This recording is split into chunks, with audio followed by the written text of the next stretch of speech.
Welcome to Brave New Bookshelf, a podcast that explores the fascinating intersection of AI and authorship. Join hosts Steph Pajonas and Danica Favorite as they dive into thought-provoking discussions, debunk myths, and highlight the transformative role of AI in the publishing industry. Hello, everyone, and welcome back to an episode of the Brave New Bookshelf. I'm one of your co-hosts, Steph Pajonas, CTO of the Future Fiction Academy, where we teach authors how to use AI in any part of their process. And I'm also the editor-in-chief of the Future Fiction Press, where we're publishing AI-forward books, and we're having a great time doing all of those things. I'm sure I probably say that every single episode.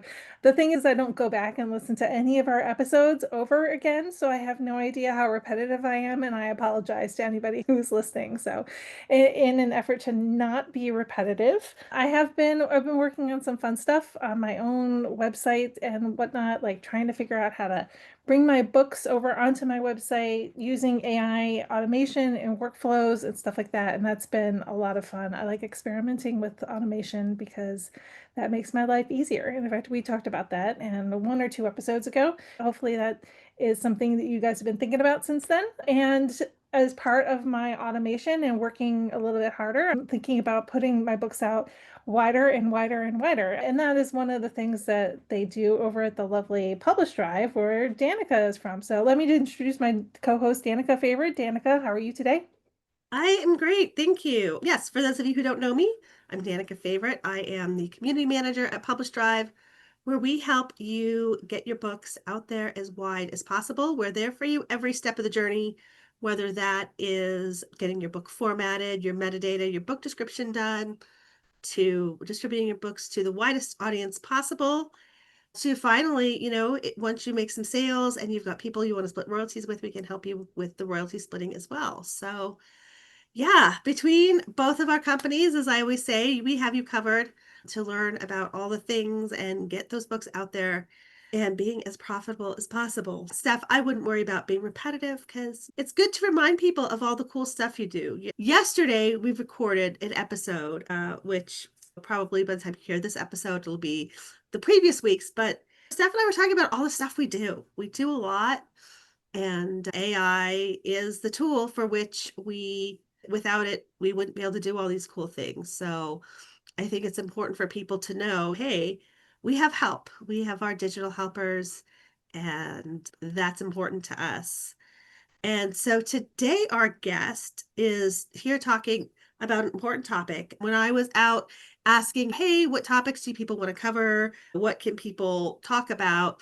Lorna raised her hand and was like, hey, I've got a great one for you. And it is. So this is your reminder that if there's topics you want us to cover or guests you think would be a good guest, please let us know, because that is how we found Lorna. So Lorna said to me, well, I've presented on AI. I work for a disability and strategy group in Australia. And so I know all about AI with disabilities and how that can be used to help people who have disabilities or things like that. And I just went, yes, because as all of you know, this is where Steph and I are very passionate. I think we both came into the AI space through trying to get some assistance, whether that for me, it was just after my car accident and just all my life stress and everything, just needing that additional help. And for Steph, it was the brain fog post-COVID. And so here we are. Lorna is going to talk about some other strategies and things that people can use, and I'm excited to do that. So without further ado, I'm going to introduce you to Lorna Mackie, who, by the way, it's 11 o'clock in Australia where she's recording for us right now. So she gets extra kudos today. So Lorna, welcome. Hey guys, thank you. Thank you for having me. I'm so excited to, talk all things AI and writing and accessibility. Maybe a little bit about me. So like you said, I have a background in tech. So I've worked in tech for kind of the last 15, 20 years. And the last few years, I've worked in the disability sector. And I'm also an author. So I've been an author. I've always written, like most authors, I've kind of always written, but I've been published for the last kind of 4 or 5 years. And I guess my journey with AI really started through my working in disability. So part of my role, I'm director of strategy. I go to a lot of tech conferences and I sit on the industry boards for a digital tech conference, and really noticed 4 or 5 years ago all of this cool AI stuff started popping up at all of these conferences. And yeah, it really started to get me interested in how that could have a practical application for the customers that we support, but also in my own life. So I do not identify as a person with disability. I do have chronic illnesses. I have some stuff that I need help with, so I can talk from my lived experience, I guess, knowing that it's going to be different for everyone. And I think that's probably one of the first things about AI for me is just it's so adaptive. You kind of take what you need and you want from it, I guess. I am so excited about this topic because I definitely came to AI after having brain fog from COVID, which lasted several months. So I got stuck where I couldn't write, I couldn't think, and AI came in and definitely assisted me with the process of getting the words down, getting past blockages in my process. I would love to hear about the different ways that AI has been assisting people, not even just authors, but in general. I think the thing that really struck me when I started learning about this is AI is in everything. It's been in things for years that we didn't even consciously think that it's in, because it's become so much a part of our daily lives now. And I think there's the kind of obvious things that people think about. So things like your narration, your text to speech, your speech to text, and assisting people with communication differences is what I think people would naturally think about.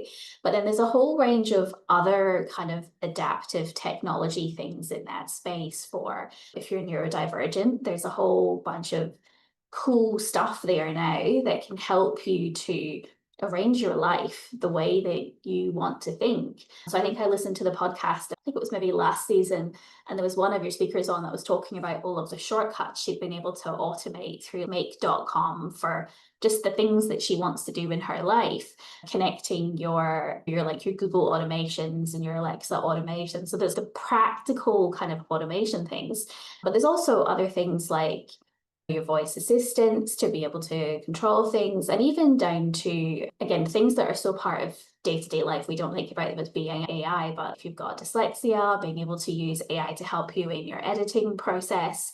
And for me, I have a chronic autoimmune condition. So I also deal with brain fog sometimes. And a big part of it for me when I started using AI in my writing was just getting over the cognitive load of having that blank sheet of paper in front of you, to be able to have that kind of always interested, always available brainstorming partner that you can train to think the way that you think and kind of get you over those initial humps. And if I think about when I was first exploring this, I remember there had this like moment of epiphany around it where I was listening to someone talk about how they used AI and how this person with disability was talking about how it helped them just to do whatever they want to do in their life. I remember thinking, oh, like, why can't I do that? Everyone can do that. It's putting the person in the center and kind of building a tool set around you to do whatever it is you want to do. We don't think about that burden sometimes. So I love that you've mentioned that, because we all hear that quote, oh, you can't edit a blank page. But for some people, that struggle of getting past the blank page can be hard. So for you, what's been your personal approach to AI in publishing? Do you have some things that when it came on, what were you thinking in terms of how this is going to impact you as an author? Because obviously we know you saw the potential for the disabilities, but what about you as an author? What did you see? So I'll be honest, I was a little apprehensive about it. I think when I first started exploring it was at the peak of the kind of AI is terrifying and is going to destroy the world kind of freneticism. So I was a little bit cautious to start with. And so my first exploration was, I think, what most people do, which is the kind of brainstorming process. So I have been a Claude girl through and through for most of the first part of the exploration. And it was very much, like I say, having that brainstorming partner. But as I've moved through it, I guess I started to think about, what do I really want out of my writing journey? You said you're a very busy lady. I'm a very busy lady. I've got this kind of very demanding day job. What is writing to me? Writing is kind of passion. It's telling the stories that I love to tell. It's creating cool characters and it's cool worlds. That's what I want to spend my time on. I don't want to spend my time on anything else, like stuff that takes me away from that enjoyment process. So that kind of led me through my AI journey, which was, okay, if I want to spend time creating cool worlds and doing that, what are all the bits that I hate that can AI do that for me? So I started asking Claude, hey, like, I don't want to do blah, blah, blah. Can you do blah, blah, blah for me? So I very much started there with kind of that brainstorming process, and then it moved through. The next step was I jumped to the end and then started using AI in my editing processes to do some dev editing, to spot gaps, to I use Pro Writing Aid. They've got this really cool new the manuscript analysis stuff. I've played with that a little bit recently, which is quite cool. And so I think that kind of, I started with the peripheral things, but over time, it's extended more and more into all aspects of my process now. So my Claude helps me with my marketing. It does all my marketing copy. It analyzes my Facebook and Amazon ads for me. I fell in love with ideogram for book covers, which is also interesting because in a whole other life, I have a random history. I also owned a theatre company for a number of years and used to produce a whole bunch of theatre. So I used to like design all my own posters and stuff for that. So it wasn't a huge jump to designing my book covers. And so I naturally integrated ideogram the same way I use stock photography or other things, and just kind of started to look at, with myself in the center, as here's what I want to spend my time on. What are the bits that I can outsource to AI? So at the moment, I kind of have AI through pretty much all of the process apart from the core writing bit, which is the bit that I want to spend my time on. I have experimented a little bit with having it generate the prose and edit it. I don't mind that, but that's kind of the bit that I want to spend my time doing. So it's everything else I'm trying to get rid of as much as possible. I understand this one completely. There's just so much other stuff that's involved in being an author that a lot of people who aren't authors or who are new authors don't realize until they get into the business and they're like, oh, wait, I have to write my own ad copy. I have to build my own website. I've got to do all of these things that are involved in being an author right now in 2025, almost 2026. And it's just, there's so much there that you have to do. And now AI can finally help with all of those things. It can help you build a website. It can help you developmentally edit your book. It can help you brainstorm, do all of the things. It can even help you write the prose if that is what you want, right? So like for me personally, I hate writing that first draft. I hate it so much. I hate that blank page and whatnot, but I have ideas about what I want to happen because I'm a storyteller and I know the story that I want to tell. It's just getting those words down. It's tough. So I will have it write that first draft. And then I'm going in and I'm like, I no to that word. Yes, love it. No, hate it. Yeah. No, and then work my way through it. And then sometimes, and then I'm in there also like I'm now inspired and I'm writing the words between all of these paragraphs or whatever it may be.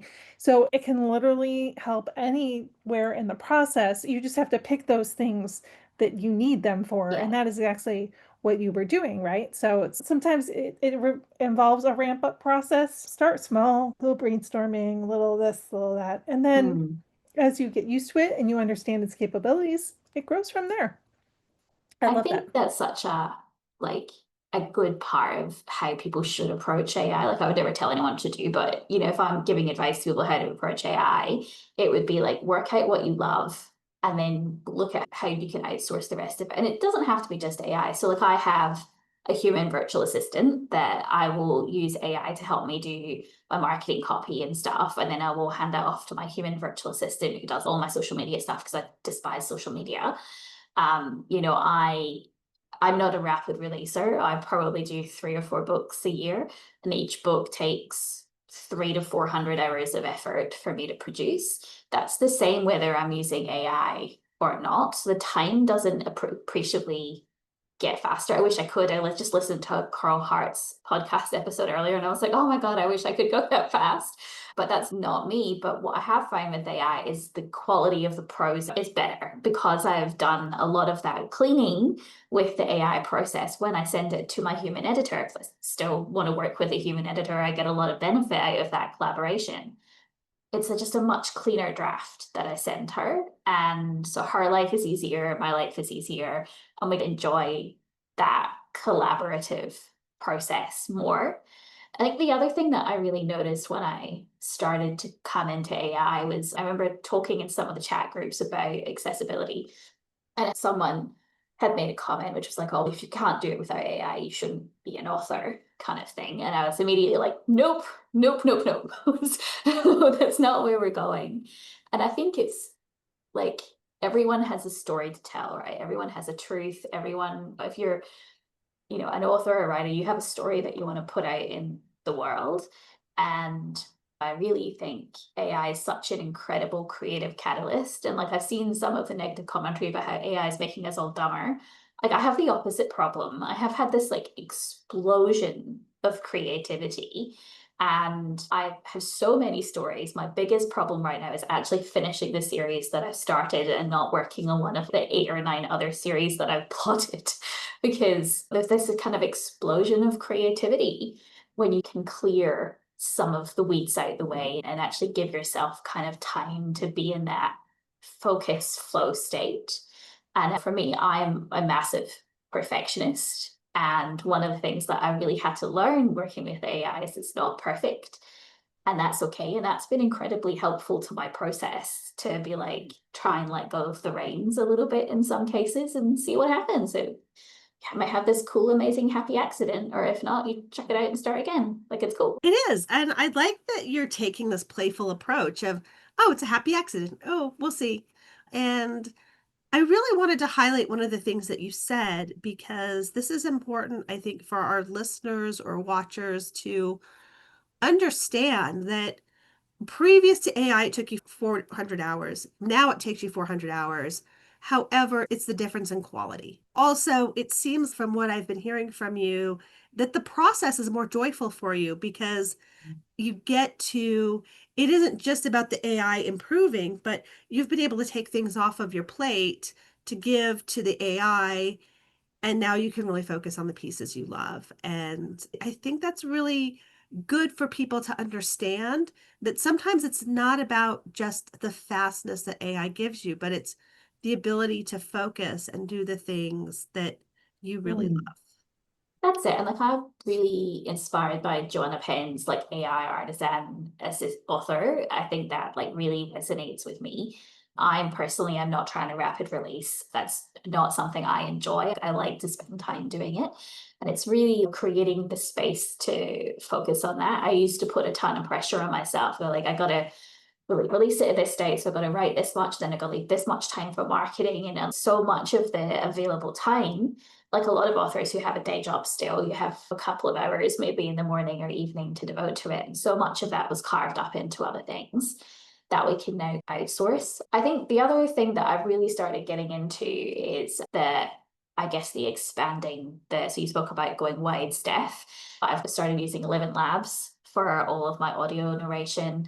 I have a monetized YouTube channel, which is essentially episodic AI narration, and that's fascinating to me. I did try and clone my voice for that. It was terrible. I did not want to listen to my own voice. I identify with not re-listening to the own podcasts. I do not want to listen to my own voice. So I created like a custom AI voice. And I would say 95% of the comments on that channel are about how good the narration is, even though I say this is AI narration on everything. So that's been really interesting. There's also like a podcast version of that and starting to expand out. The other AI tool that I'm loving at the moment is Notebook LM for my multi-series. When you're like, damn, was that person blue-eyed or green-eyed? And where did I leave that sword in that last book? So Notebook LM for that kind of series Bible stuff. I've also been getting really into that recently, and that's just like super cool. And then the other thing that I've been playing with, which I'm still on the fence about, is the AI video generation, like Midjourney videos when it got launched. I started playing with that, and I think they're getting views. I don't know how well they're converting yet. That could absolutely be user error, though. I think I might need to do a little more upskilling in that. It's interesting, like I think we were saying before we went live that the challenge really is there's so many cool things to play with. And so really picking and saying, okay, I'm not doing that pretty shiny today. But I'm curious, do you have any particular workflows that you find useful that you could share with folks today? Sure. So most recently for my new pen name, so I've got like an original pen name that's more AI light, and then I've got a new pen name that I'm doing a bit more AI in. I've started using Novel Crafter for that end to end, so I can use the AI interactions. And I love the workflow in Novel Crafter. So I'll start with the chat and I'll be like, here's my concept. Typically it's Claude Sonnet, although I've been playing with Claude Opus a little bit more as well. I haven't had a chance to look at the new Sonnet yet, the 4.5 that's just come out.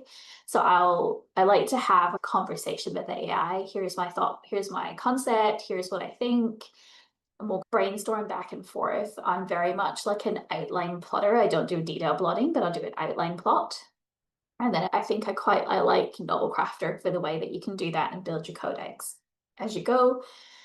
And then I will typically draft each chapter, or sometimes I'll have the AI generate it and then edit it depending on how I'm going, and then gradually work through that. I tend to draft and edit it once to try and just get to that first draft. Like I said, the getting to that end of that first draft is the big focus.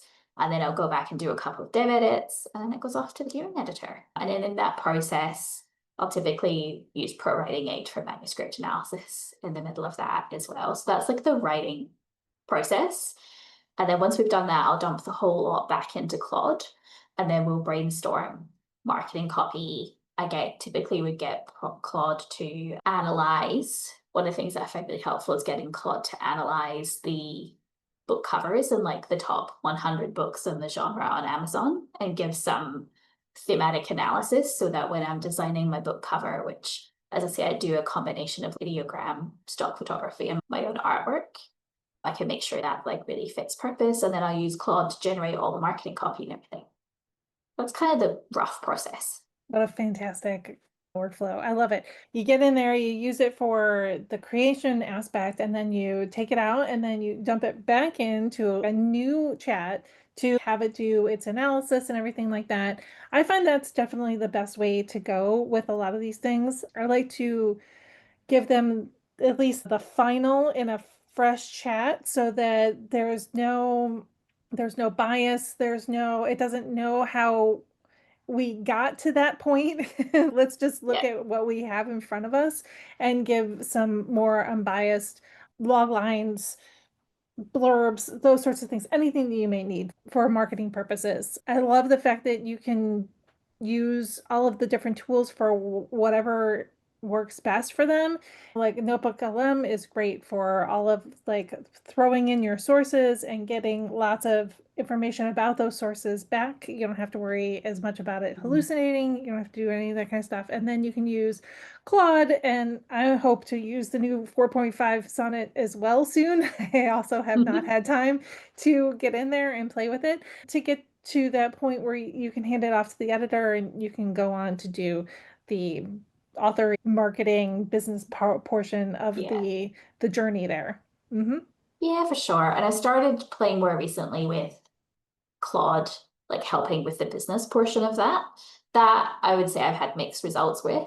Did see some of the chats in the AI writing group the other day saying that perhaps the other AIs were a better fit for that. And I think that's like a big thing, is learning which AI is fit for purpose for which tool. I am very guilty of the ooh shiny, and like I think one of the problems when you start doing this is everything's got a subscription fee. So kind of keeping an eye on how much you're spending with your various subscriptions is also part of that.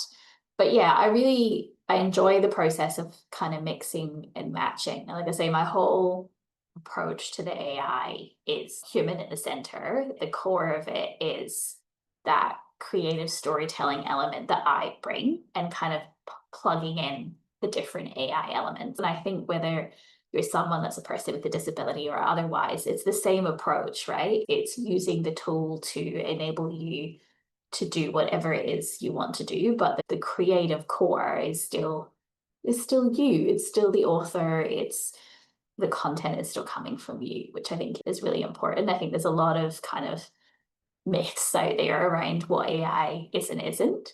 But I think the best uses of AI that I've seen in writing are where you still have that author that's directing the story and rolling with it.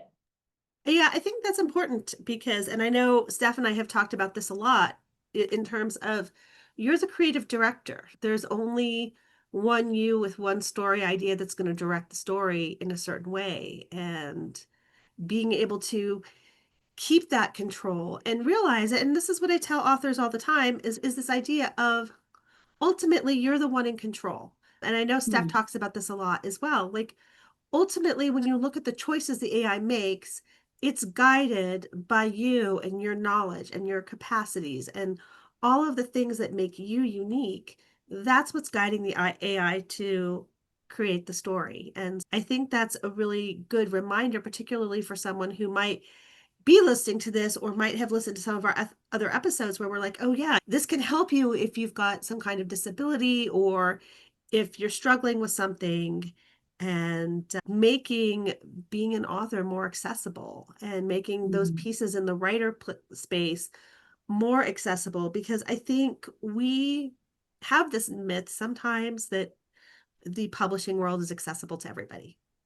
And it doesn't work that way. There is a level of privilege that you have to be able to be an author. I was just reading this article that loosely applies to this in terms of like when you've got somebody who's in like a poverty hand to mouth kind of thing, they don't have the same bandwidth that someone who has a decent living and has a home to live in and all of that, to be able to learn new things and get these new skills. And so if you're somebody who doesn't have those same abilities, to be able to wake up in the morning and have that extra bandwidth to be able to do something, I think is really powerful, because it's like I said, like I was reading it totally in a different context, but I think about that every day is the privilege that we have that we just take for granted. Absolutely. And I think, like I said, my health is quite good at the moment, but with my journey with autoimmune, I've had phases of my life where I had very low energy, where the brain fog is real, and you might only have half an hour or an hour to devote to do something. And creativity is such a core part of us as humans, right? You still need to feed that creative part of your soul. If all you're doing is just existing and you've got this desire to create, I think that's where AI can be really helpful, is if you've only got your half an hour, spend it on the things that you want to spend it on, that gives you joy and it feeds your soul purpose, and not on some of the really soul-sucking horrific stuff that you don't want to spend your time doing. I also think another like really interesting aspect as well that I'm seeing more people begin to understand now, I think, and it's starting to lessen some of the fear around AI, is that I think at the beginning, a lot of it was like, oh my God, it's going to take our jobs and AI is going to take over the world and we're all going to be unemployed. I still see a little bit of that fear, but I think the more people understand how much it can be used to augment rather than automate, the less that fear will be. And like I said, I'm in Australia. Our federal government here last month released their kind of landmark jobs and skills report, which is how they see AI impacting the jobs and skills market in Australia. And it's a fascinating read.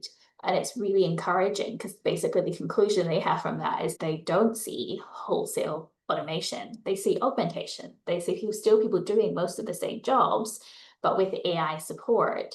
And they've put this really good framework out there about how they intend to like steward different industries through that transition. And so I think the more people understand how adaptive it is and how you can plug it in, there's no doubting that it's an industry disruptor for us, right? Like it's absolutely an industry disruptor. It's a massive tech change. But I fully intend to continue writing for another 10 to 15 years. And so I think this is one of those things where, well, let's get on board with it. Let's find a way to make it work for us. And for me, certainly it's not just working for me, but giving me so much more joy in the process. And I like that this keeps being the theme of the season, I feel like, Steph. Like we started out this fall with Joanna Penn talking about how she's finding more joy in the process with AI. And it seems like every guest we've had, for the most part, has come back to this idea of, I'm finding the joy in my writing again. I'm able to do the things again. I mentioned in a previous episode, I've got my first novella out in almost 2 years, and it's the first thing that I've completely completed in about 2 to 3 years, somewhere in that range. I was trying to look up dates and I couldn't find them. So if you listened from a previous episode and you're like, wait, that's not the same time period, it's somewhere in there. I'm a writer, not a time teller. But I think about that and having that joy and being able to, I was going through some really rough times in my life and I couldn't write to produce, but I was always writing for fun. I was always writing for joy. And our last episode, when we were talking with Jill Cooper, and I was giving her a hard time about she gets these ideas and plays with them, and she makes covers and sends them to me, and then doesn't do anything with them. But I'm like, darn it, I want that story. But the great things for her, and I think for all of us, we're finding those fun little ways to play again.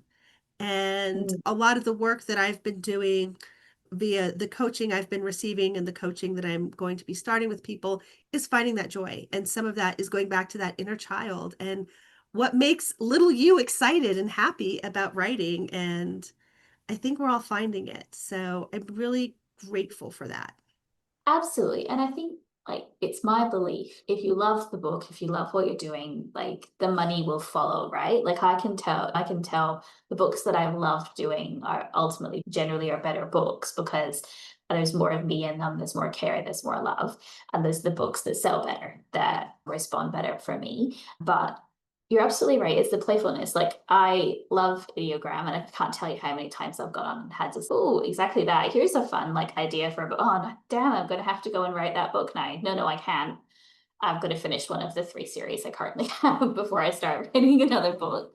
But I feel I've had that conversation with a few authors where that's something that it just gives fun and inspiration. And even if they never use that book cover, it sparks a thought.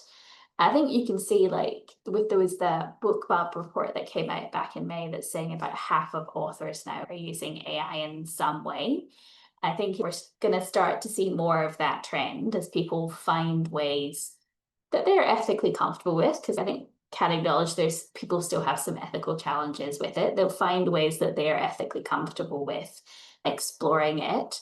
And I do genuinely believe, like I'm old enough to remember when digital cameras first came out, and that was like, and like Photoshop was going to be the end of photography. And we'd never be able to trust the photo ever again because everything could be photoshopped. But I remember when indie publishing came out and that was going to destroy literature. Whereas now, if you would like to find a spicy romance about, I don't know, purple cactus, you can probably go and find it. It's kind of democratized this whole experience. So it's my belief that's where it's all going as well, that it will find its waterline. But hopefully it will find a waterline in a way that's actually more inclusive and accessible to a whole bunch of other people that have always had stories they wanted to tell, but just couldn't quite overcome the barriers that were there. Well, someone's going to hear this episode and go out and write a steamy book about Yeah. purple cactus. So I'm sure of it at this point. I want to hear about some of your favorite tools that you use. You definitely went over some of them in this chat that we're having, but I want to hear about the things that you're using the most right now. Part of the problem is that they just change so often. So what is my favorite chat now was probably not my favorite last month. At the moment, I'm really loving Novel Crafter. I really like the ability to use the codex function. And one of the things I used to spend a lot of time doing when I was writing was in my plotting, I would produce the matrices that have like the by character, what's happening by chapter, by plotline, what's happening by chapter. And it just does it automatically. And that was like, wow, mind-blowing moment when I realized it could do that. I'm loving Novel Crafter. And I'm finding that much more cost effective for me as well. Claude is always like my bestie, because your first love, right? You can't go past Claude. And probably Ideogram. I love Ideogram. I've tried some of the other image generators, but I keep coming back to Ideogram. I use Ideogram mostly for my marketing imagery. And more recently, I've been playing with Midjourney video as well and doing like little short mini trailers, which is fun to play with. I'm still not sure how, like I say, I'm not sure how effective they are at converting, but people seem to like them. Like I put one out a few weeks ago, it's had about 60,000 views. So people seem to like watching it. I haven't had 60,000 book sales, obviously, but Yeah, probably, yeah, Noble Crafter, Claude is the AI, and Ideogram. Yeah, Ideogram's just fun. It's just get in and have a play. I love Ideogram too. But I also, Midjourney is my first love. I've spent a lot of time in there. I just like to make images. Like I see a style that I like, I prompt and I get something, and then I just move on to the next thing. Ideogram is more of my author workhorse type thing. Like I use it for, I need icons, I need book covers, I need images for my website, I need to design a new website for somebody else. All of those things, and I will use Ideogram for all of that. So it's like Midjourney is Yeah. more like art for me and for playing and trying out new styles and doing other things, whereas Ideogram is like an actual workhorse where I actually use it for things that I need it for. Well, like I write, so I write spicy sci-fi Mhm. primarily, or a Stark Trek is one of the reviews I got recently, and I'm like, that's what we're calling it from now on. The new genre is Stark Trek. But I write spicy sci-fi, and the amount of time I used to spend hunting for stock photography that could be made to look like the specific alien that I'm trying to write the romance about. Whereas like AI has just been a game changer for that. So I do use it for character imagery a fair bit. So when I'm doing like character driven marketing, I'll use that a fair bit.